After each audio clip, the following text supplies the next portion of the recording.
All right. And we are live. This is Rediscovering Black Conservatism. And I am here with a very special guest, Dante Thompson. He is the state director of Black Conservative Federation for Georgia. Did I get it right? That is correct. Okay, good. We're glad you're here. We got some important topics to cover. And on top of that, we will be getting into your life, your work, and how you're pushing the Black conservative movement forward. First off, we're going to get right into it. There was a news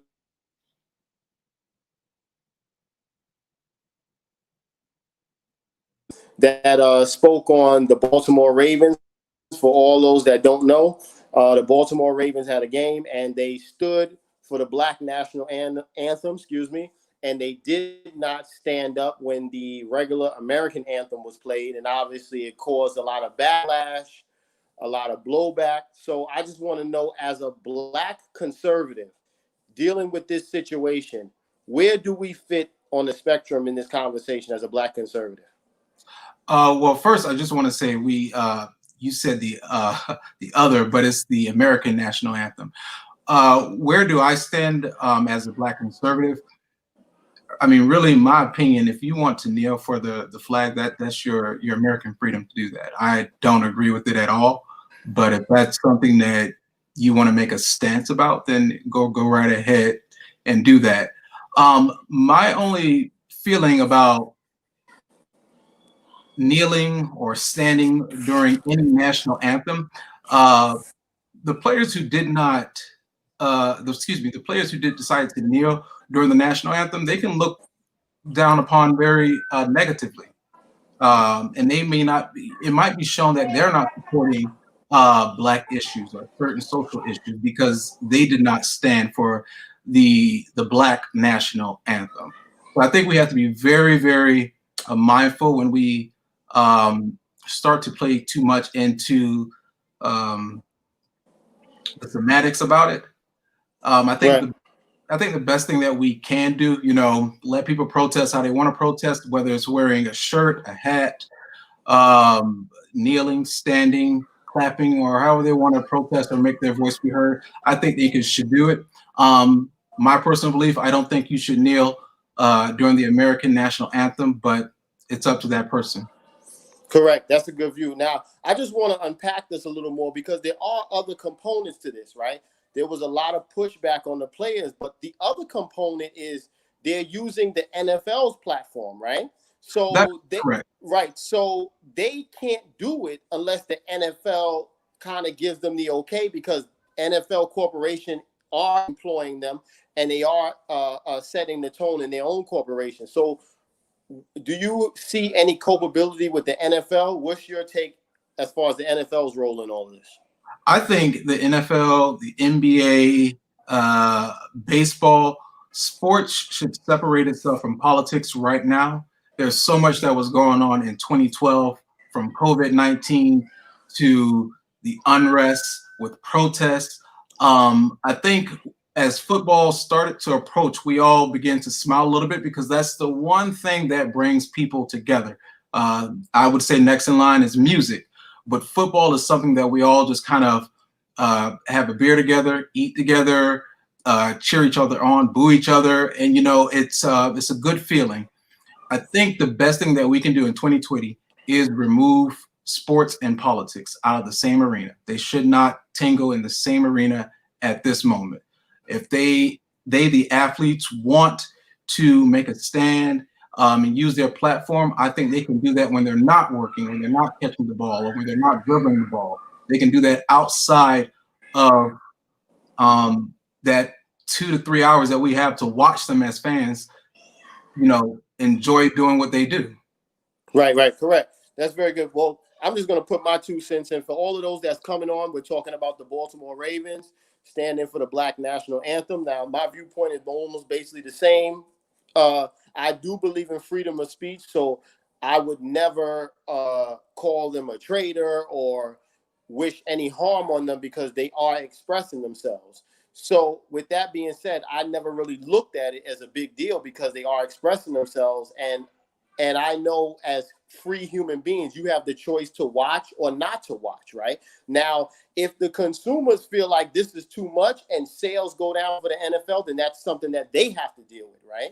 And consumers are already making that, they're already speaking out against that. The NFL ratings is going down, so that the NBA. No one wants to continue to see, and even if people do agree with the Black Lives Matter movement, not the statement, but the movement, even if they do agree with the movement, it's being shoved down people's throat. Right. And this is the whole thing where I come from as a Black Republican. I let the free markets take care of everything, right? So if the people speak and their sales go down, like you said, then it's up to the NFL to decide if they want to change their policy or if they feel like this is something worth fighting for. And I feel like, that's where I play a part into it. But I want to piggyback off of something that you said that was really important. You spoke on the Black Lives versus Blue Lives Matter. And I feel like that's a topic that we can segue into because over the weekend, as sure everybody heard, there was an ambush and a tragic shooting of 2 police officers in LA. And I researched the topic and I went on my social media sites and something very interesting happened on Twitter. An explosion happened between Blue Lives Matter and Black Lives Matter to the point where the same rhetoric, the same debates happen where the Black Lives Matter feel like we have to make sure the world knows that Black lives is important, Black lives exist. Then Blue Lives, they feel their way. So as a Black conservative, where do you feel like we should fall in the spectrum in this whole Blue Lives versus Black Lives Matter thing? I think we should just as a Black conservative, not fall into the slogans of Black Lives Matter or Blue Lives Matter, because that's a failed recipe right there. And it's a very heated conversation. I think the best approach to do is find solutions. Okay, what is the Black Lives Matter really saying? What is Blue Lives Matter really saying? Let's go to their issues. Let's address them and move forward. I think it's kind of redundant to keep saying Black Lives Matter or Blue Lives Matter. Everybody's life matter. I mean, you're speaking to a pro-life guy right now, so I think. I mean, you already know how I feel about that. And really, I think both slogans are really just a distraction. If Black Lives really matter, and I'll start there. All these celebrities who are wearing Black Lives jerseys and want to go on their platforms and speak, all that's great. How about you go to HBCUs and give HBCUs monies? And I'm not talking about your Howard. I'm not talking about your Spelman. I'm not talking about the popular HBCUs. I'm talking about the HBCUs that really need money. And when you start there, how about you help the HBCUs communities, the communities that surround the HBCUs, because they're not like Buckhead or your nice, luxurious communities. You can give money there. Opportunity zones. President Trump has approved that. I'm pretty sure some of those communities fall within those opportunity zones. So we have a lot of people who have wealth of money who can invest in some of these communities if Black lives really do matter. And we can also go straight to Planned Parenthood and start there. We can also start about the education system that's hurting Black people. But no one wants to address any of that. We want to talk about something that's very minor and small. I think that the people who lost their life are minor or small, but the percentage just does not add up of what we should be really talking about when it comes to Black Lives Matter. And Black Lives Matter, honestly, it coexists with Blue Lives Matter because there are some police officers that are Black. Very true, very true. And I want to piggyback over something you said, and I put it out there on Twitter, and I want to expand on it. Like you said, Blue Lives Matter and Black Lives Matter have been weaponized. Those terms have been politically weaponized, and it's causing a distraction. What about what really matters? How about accountability matters, right? As Black Republicans, right, we believe in the Constitution, equal protection under the law. So that means that if you're a janitor or you're a CEO, if you do something wrong, you will pay under the law. If you're this, you're that, everybody's treated equally under the law. And that's where we need to start at. And I talk to people all the time. They say, oh, man, we live in a very racial year and everything that's going down. I said, listen, if you follow the Constitution said treat everybody equally and accountability matters, this can be all handled. And it starts at the top. It starts from the leadership, making sure that they do not get wrapped into these politically weaponized words, and they stick to the Constitution. So that means that if you're a janitor, you do something wrong, you get a certain amount of time, not because you're rich and you have a maid and a Bentley that you get 1 year and when you're supposed to get 7. And that's when people feel like there's a crack in the system. And then what happens is when there's a crack, people look for answers, right? And they turn to what? Identity politics. Oh, maybe it's because I'm black. Because the system is not equal for everybody. So the key is to start working on how can we uphold those values of equal, and we're all created under God, right? Those same values are created under God, under the law. Everybody's equal under the law. And I feel like that will squash everything, because if you're basing your policy making and your decision making off of slogans, you can't go anywhere with the slogan. You really can't. And that's what people need to know about this discussion. These are very politically weaponized words. That means when you see them, they invoke emotion. And then once that happens, you can no longer have a civil discussion, because at that point, it's about upholding the slogan instead of upholding the values that we hold dear. Yeah. So, true. Yeah. So I want everybody to know, to know that. And so that way we can move forward. But also, too, we almost at the halfway mark.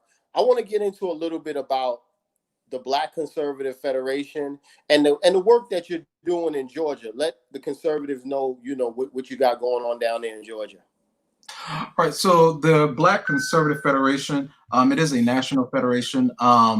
It's headed by Deontay Johnson, who stays out in Washington, D.C.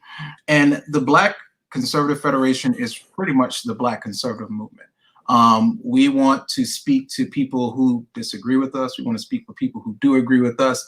Our focus is really getting Black people to go back to their political roots, which is conservatism. And really, it hasn't left the Black community, because Black people are truly conservative, more conservative than they think they are. They just don't like to say they are, because, being a conservative these days mean you are aligned with Donald Trump, or you are in line with some rich old white guy who's smoking a cigar.